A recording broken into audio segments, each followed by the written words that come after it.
สวัสดีครับอาจารย์สมหมายครับค่ะสวัสดีค่ะสวัสดีครับสวัสดีครับโอ้เจแมน22เลขไทยกินเรียบเนาะครับอาจารย์ เอ้ยง้อยไป โอ้ หมดเลย กินหดลูกทีมว่ากินหดพี่ให้พี่นะพี่อยู่วัดก็บ่ยังว่าซั่นกินเบิดว่าซั่น ผู้ได้เล่นเบิ้ลไปกับผมโชคอาจารย์เขาเจะก็ว่าเลขวิ่งมักไอ้สัญจรมักเบิ้ลนี่ดอกอาจารย์ มัน22แม่โอ้เจแมนกินคักลูกทีมมาจมเลขไทย ครับผม มันของข่อยมันมักรุดวันจันทร์ถ้าวันพุธพฤหัสนี่มันเป็นวันถล่มแม่โลด เป็นพัดแก้มือเนาะอาจารย์เนาะ เลขหน้ามันเคยถล่มทลายแม่มาอยู่ดอกบ่วันพุธหรือวันศุกร์นี่นะมันเด็กของอาจารย์มาเข้า2มื้อนี่ละ ครับผมอาจารย์มันมาแปลกๆมันมาขาดเลย ครับอาจารย์ก็ว่า อืม นั่นเนาะอาจารย์เนาะ22ไปออก มันเลขวันจันทร์มันคุ้มยากตัว ครับผมออก22หน้าเนาะอาจารย์เนาะออกให้เราออกอุบลตัว มันล็อกเอา22ไปออกทางหนาออกทางอุบล ครับผมเขาอ่านไว้ได้ทางอุบลเขาจะเขาแม่เลขเขาอ่านไว้ อาร์ตไปเล่นอาจารย์มารับเล่นมาครับ เลขเล่าเขาอ่านไว้เลยเขาโหเขาอ่าน25กับ22ครับผม อ่านบ่นั่นก็ยังบ่ยังอยู่ก็ยังถือกันสนั่นอยู่ นี่จะเข้าเนาะอาจารย์มาแล้วเนาะ22เนาะโอ้จังว่า ซื้อง่ายเนาะบ่ได้กลับพร้อมเลิกเบิ้ลเนาะ ครับผม โอ้จังว่ามันถูกทีมที่เบิดเลขไทยหลายพากันจม เอาแกมือวันพุธนี่แหละอาจารย์แกมือวันพุธครับผม แก่เล่าวขึ้นค่ะแก่เล่าวขึ้น ล่าวนี่มันตายคักนะแม่มือวันพุธกับวันศุกร์นี่มันบ่ตายจังหวะใดก็จังหวะหนึงแล้วเสียดคัก ครับผมอาจารย์ ให้ ไม่ค่อย ทีมขันข้อมัน อาจารย์ไม่ค่อยรู้โดนดอกตะเก้าบ่เกินงวด2งวดดอกนะครับเนาะ บ่เกินงวดเป็นงวดของอาจารย์เห็นว่ามันรุดวันพุธก็มาเข้า16วันศุกร์ของหัน ครับผมแตกทั้ง8หาแตกทั้ง16ครับผม แซวซะ วันนี้แตกบนแตกล่างเด้ออาจารย์แตกฮอลลีวิ่งครับผมเอา แต่พอเลขวิ่ง ครับพร้อมแล้วครับอาจารย์ เอาพี่น้องทั้งอุบลเฮาเตรียมตัวเนาะหมอรวยเนาะ ครับผม สี่หมอรวยระวังสำคัญขนาดเด้อวันพุธนี่สำคัญแล้ว ครับผม วิ่งกัน2กับ5เด้อ ครับ2กับ5นะอาจารย์นะ กับ5บนล่างเหมือนเดิม บนล่างเหมือนเดิม จับคู่2621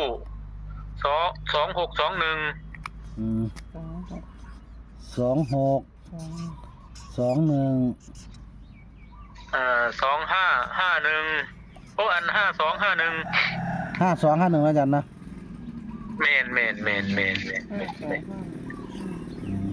เอากันเบิ้ลไว้เนี่ยเบิ้ล110044เบิ้ลยังก็อาจารย์110044เบิ้ล110044 10044ครับ เอาอาจารย์เอา3ตัวนำในอาจารย์มากรอบนี่ ครับ เอา662 662 3ตัวคิงๆชุดเดียว ครับ วงกลมเลขเบิ้ลเด้อ00กับ11เด้อ ครับผม เบิ้ลอีกแล้ว ไอตัวรับตัวสอบนี่คือ62กับ52 252แสดงว่าวันนี้มันมีตัวกันเนาะอาจารย์เนาะ บ่ให้ยิ่งพี่เพียวเลย26กับ25บ่กลับก็ได้เลขอาจารย์มักบ่กลับมักตรง ครับว่ามันวันนี้มันมีชุดกันนะอาจารย์ ๆบ่เอาเลยสุดกัน เอาการประกันแล้วนะอาจารย์เนาะ มัก25กับมัก52กับ26มักแห้งหลาย ครับผมเราประกันเลยนะอาจารย์เนาะเอาวันนี้อาจารย์ สร้างลูกทีมตัวร่วมเลยวันพุธนี่สร้างลูกทีมตัวร่วมบ่ให้แม่ตายขอรอรถว่า คัดหน่อยๆวันนี้น่าจะได้เฮนะอาจารย์เนาะ อาจจะได้เฮสิทอนเหล็กไทยขึ้นเบิดให้ลูกทีมทอนเหล็กไทยเบิดว่า เอากับไล่พร้อมนะอาจารย์โอ้ยเอางัวเป็นคอกหมดแล้วบ่กันได้แล้วเอาเป็นงัวเป็นฟูงหล่นแล้ว ครับผม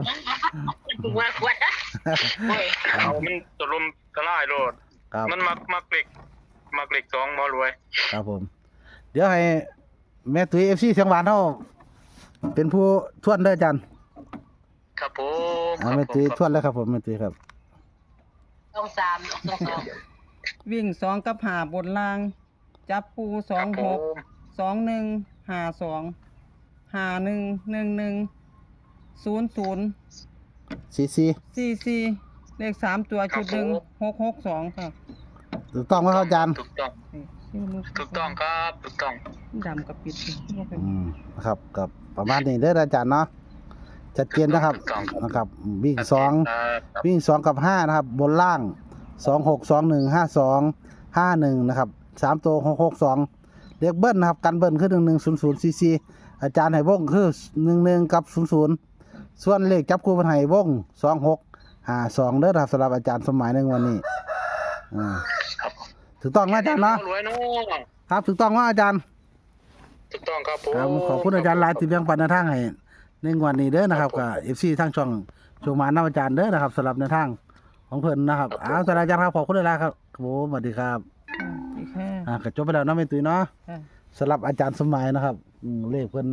เล่าเนี่ยรุดบ่เกินงวดเพิ่นว่าเนาะ ค่ะ แต่วันจันทร์เนี่ยบ่ปานใดเพิ่นว่า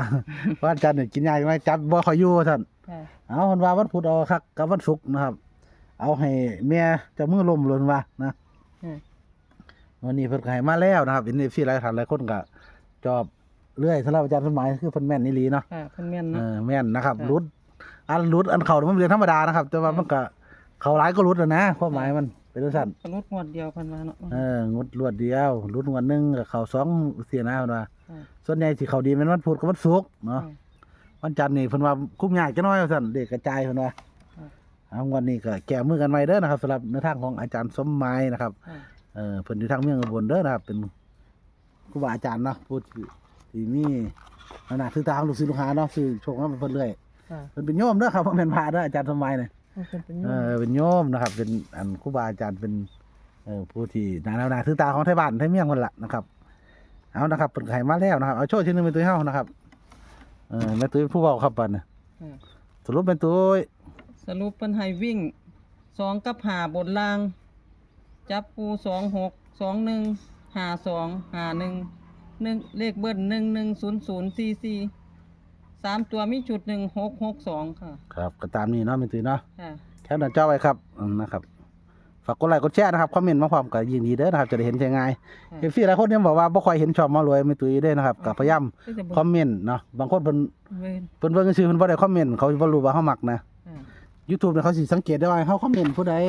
เฮาไลค์แชร์ผู้ใดเฮาให้คนสนใจเป็นพิเศษ จังสิเฮ็ด เขาก็สินำส่งดีจังซี่นะ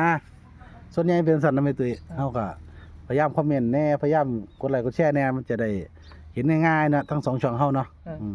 เลขเด็ดเลขดีเลขคนฟันแม่นก็หาให้ตลอดเด้อพี่น้องนะครับ ค่ะ ติดตามดีๆมารวยได้ทั้งไทยได้ทั้งลาวเนาะ ค่ะ เป็นช่องที่หาเลขก็ค่อนข้างจะแม่นเนาะเป็นตุ้ยเฮา ค่ะ เอาติดตามต่อมีโชคแน่นอนนะครับฝากกดไลค์กดแชร์กดติดตามครับสวัสดีครับ สวัสดีค่ะ